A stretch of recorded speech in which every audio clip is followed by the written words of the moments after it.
पाकिस्तान में energy storage की एक बहुत बड़ी रेवोल्यूशन आ रही है। जैसे पाकिस्तान में सोलर इंस्टॉलेशन के अंदर पूरी दुनिया में एक मिसाल कायम की है। 50 गीगावाट से ज़्यादा पाकिस्तान में सोलर इंस्टॉल भी हो चुके हुए हैं और इंपोर्ट भी हो चुके हैं पिछले कुछ सालों में। इसी तरह से अब बैटरी स्टोरेज के अंदर भी बहुत बड़े बड़े रिकॉर्ड्स बन रहे हैं पाकिस्तान में। पिछले 17 महीनों में 2025 से लेकर 2026 तक आज की डेट में टोटल 5.40 गीगावाट की बैटरीज इंपोर्ट हो चुकी हुई हैं। इन बैटरीज की टोटल अमाउंट $257 मिलियन बनती है। इतनी ह्यूज अमाउंट की बैटरीज पाकिस्तान में पिछले 17 महीनों में इंपोर्ट हुई हैं। इसका मतलब यह है कि हमारी आवाम ग्रिड इंडिपेंडेंट होना चाहती है, ग्रिड से जान छुड़ा के नेट मीटरिंग के मसले मसाइल हैं उनसे जान छुड़वा कर अब 100% बैटरी के ऊपर रिलाय करना चाहते हैं। लोग अपनी बिजली सोलर से जनरेट करते हैं, पहले तो दिन के लिए जनरेट करते थे, अब रात के लिए भी जनरेट कर रहे हैं। अगर इसके पूरे ब्रेकडाउन की बात करें तो 2025 के पहले 5 महीनों में मतलब जनवरी से लेकर मई तक टोटल 0.7 गीगावाट तक की बैटरीज इंपोर्ट हुई थी। ये बहुत एक छोटी क्वांटिटी थी।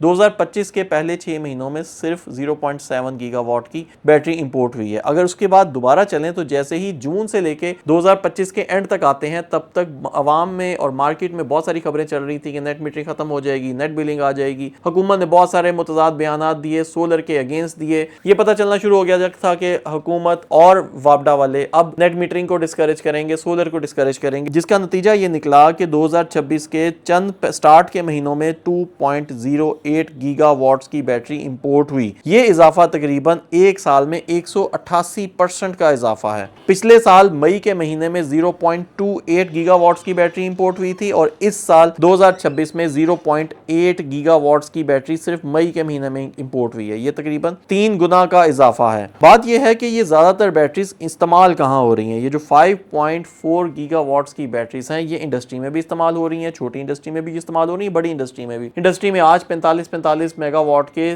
बैटरी स्टोरेज सिस्टम इंस्टॉल हो रहे हैं। 82% बैटरी जो है वो इसमें रेजिडेंशियल सिस्टम में इस्तेमाल हुई है। मतलब 4.45 गीगावाट्स की बैटरी रेजिडेंशियल बैटरी इंपोर्ट हुई है, लो वोल्टेज बैटरी इंपोर्ट हुई है। तो इससे ये साबित होता है कि इंडस्ट्री से ज्यादा बैटरीज घरों में इस्तेमाल हो रही है। लोग घरों को इस वक्त ग्रिड इंडिपेंडेंट कर रहे हैं। इंडस्ट्री को ग्रिड इंडिपेंडेंट करना थोड़ा मुश्किल है। इंडस्ट्री वैसे भी पाकिस्तान में क्राइसिस में जा रही है, तो इसलिए इंडस्ट्री वाले ज्यादा इस वक्त एक्सपेंस नहीं करने, लेकिन लॉन्गर रन में इंडस्ट्री में भी बैटरीज इंस्टॉल होंगी। बैटरी की बात करें तो 10.2% जो बैटरी है वो स्मॉल एंड मीडियम इंडस्ट्रीज के अंदर इंस्टॉल हुई है। बहुत बड़े सिस्टम्स की बात करें, बड़ी इंडस्ट्रीज की बात करें तो 0.55 गीगावाट्स की बैटरी सिर्फ अभी तक बड़े बेस या जो ESS सिस्टम्स होते हैं उनके अंदर इंस्टॉल हुई है। इंडस्ट्री का शेयर तकरीबन 0.73% बनता है। बैटरी की तरफ आवाम जा क्यों रही है? एक तो हुकूमती पॉलिसीज, दूसरा लोग ग्रिड इंडिपेंडेंट होना चाहते हैं, लोग लोड शेडिंग से जान छुड़ाना चाहते हैं, महंगे बिलों से जान छुड़ाना चाहते हैं। अगर ग्रिड से बिजली सस्ती मिल भी जाती है तो ग्रिड के और बड़े मसले मसाइल हैं, पीक आवर्स का टाइम, ऑफ पीक आवर्स का टाइम। तो इन सब जनरेटरों से जान छुड़ाने के लिए लोग अपनी बैटरी इंस्टॉल करके अपने आप को ग्रिड से बिल्कुल कट ऑफ करना चाह रहे हैं। तो आहिस्ता आहिस्ता कोई बंदा जिसके पास जो कैपेसिटी है उस कैपेसिटी की लिथियम आयन बैटरीज इंस्टॉल करके अपने आप को इस दौड़ के अंदर शामिल कर रहे हैं। लेकिन सोलर की लिमिटेशन है। सोलर एक लिमिट तक प्रोडक्शन दे सकता है। शाम को 4-5 बजे के बाद सोलर की प्रोडक्शन खत्म हो जाती है। तो उसके बाद अगर आपने सोलर से बेनिफिट लेना है तो आपको बैटरीज ही इंस्टॉल करनी पड़ेंगी।